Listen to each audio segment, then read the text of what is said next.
Cheers, everyone. Thank you for joining me. I am Dave Brown, and this is the New Populist. If you are new to the channel, please like and subscribe.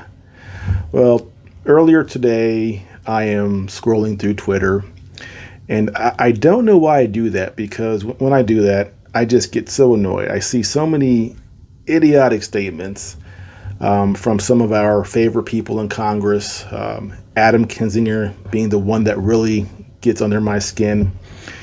And he was going after the French president, Emmanuel Macron, for his statements about how we should respond if Russia were to use a nuclear or a tactical nuke in Ukraine. And Adam Kinzinger goes, well, 90 years ago or 80 years ago, we didn't fight back against the Third Reich early on, and we can't appease people. We have to fight them, and blah, blah, blah, blah, blah. And one thing kind of just stood out to me as far as what these people are showing us, and that is impotent rage. Because as crazy as some of them are, and Adam Kinzinger is certainly among the craziest, even he at some level understands that the situation now with Russia is not the same situation with Germany in the 1930s. Now, let's ignore the whole Hitler and Putin thing. Putin is not Hitler. He's not trying to commit genocide against an entire race of people. He's not an outspoken anti-Semite. So those comparisons are idiotic. But the comparison or not the comparison, but the difference in the scenarios is this. And this is the main thing, the only thing, and this explains the impotent rage we're seeing.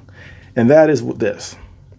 Germany had conventional arms, and Russia has over 6,000 nuclear warheads.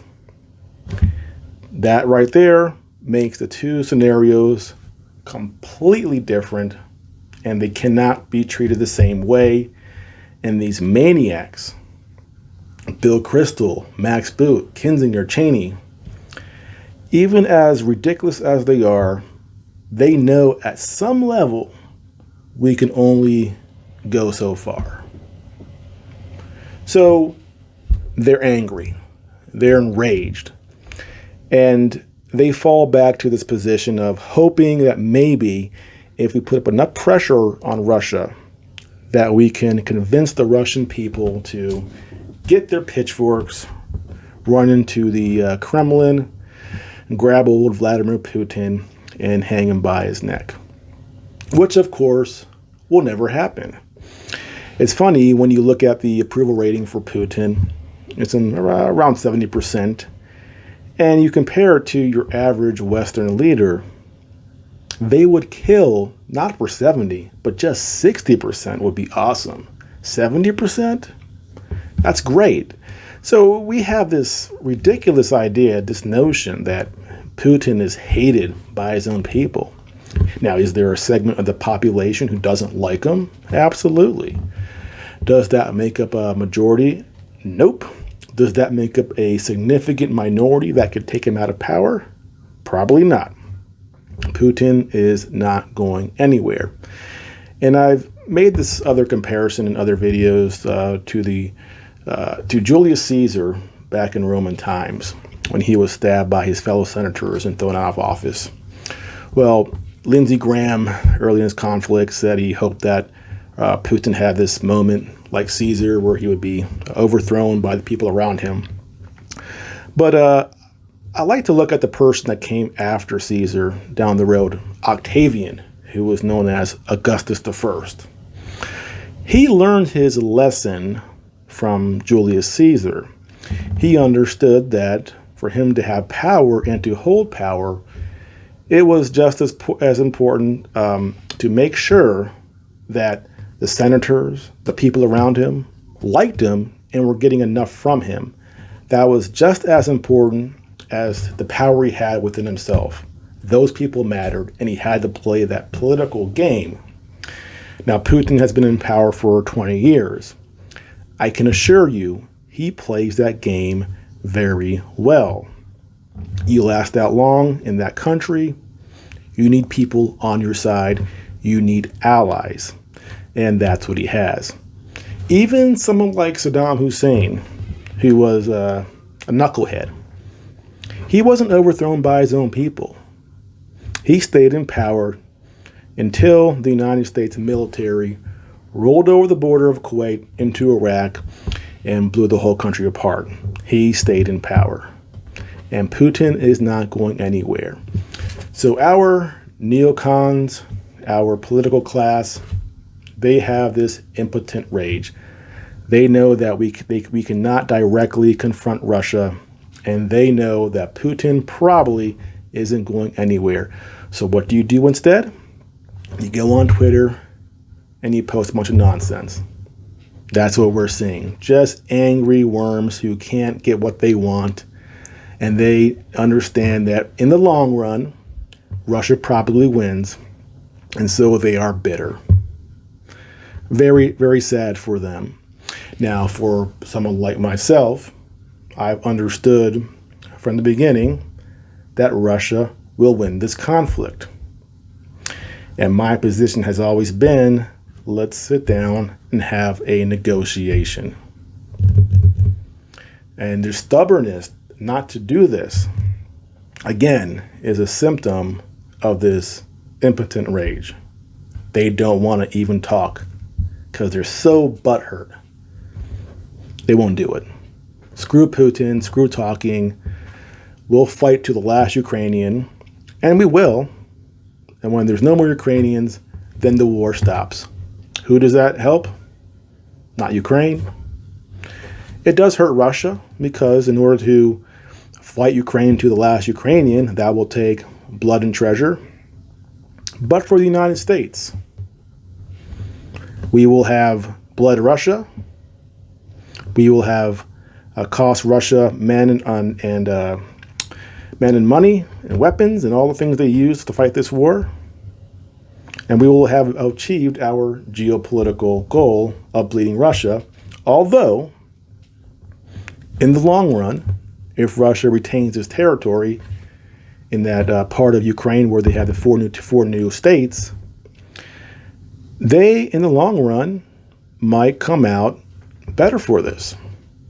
They're making deals with India, with China, with Iran. There are a lot of countries who are either neutral or siding with Russia as far as the economic side of this conflict. So remember, too, that Putin is thinking long term. The United States politicians are thinking in 2-year periods. We have elections every 2 years that they have to worry about. They have to theoretically answer to me and you. Same thing in Europe. But China, Russia, they can have longer term plans because they don't have the same level of political pressure from their populace. And because of that, they can take a bigger hit in the short term and sort of wait it out. And I think with this Russian mobilization and with this energy crisis in Europe, that's what Putin's counting on. The midterms coming in November, if the Republicans come into power, will that change things? We saw Biden say, hey, Saudis, please, let's not reduce oil production until after the midterms. And Saudi Arabia said, go screw yourselves. Remember Khashoggi? Remember all of our rhetoric against Saudi Arabia when Trump was president because of that journalist being murdered? They didn't forget. And they stuck up the middle finger to Joe Biden. Interesting. And they're not the only country. Venezuela. We approached Venezuela saying, hey, maybe we can ease some sanctions if you give us some oil. We really are duplicitous, aren't we? A country can be terrible. We can spend years trying to crush them with sanctions, undermine their governments, say their leaders are illegitimate, until we need something. And then we go, maybe we can work something out. And I've always said, countries are paying attention and they're watching and they're saying, can we trust the United States to be honorable in how they treat us? And the answer we keep reinforcing over and over and over again is no. We will use you for our own end. And the minute is no longer convenient to be helping you, we will screw you. Look at Europe, our allies of 60, 70, 80 years, and we probably blew up that pipeline. That will damn Europe into having a very cold winter. That's how we treat our allies. How do we treat our enemies? Even worse. And everybody's paying attention and watching. So Washington, D.C., our politicians, our political class, what are they showing to the entire world? This impotent rage that they can't get things their way.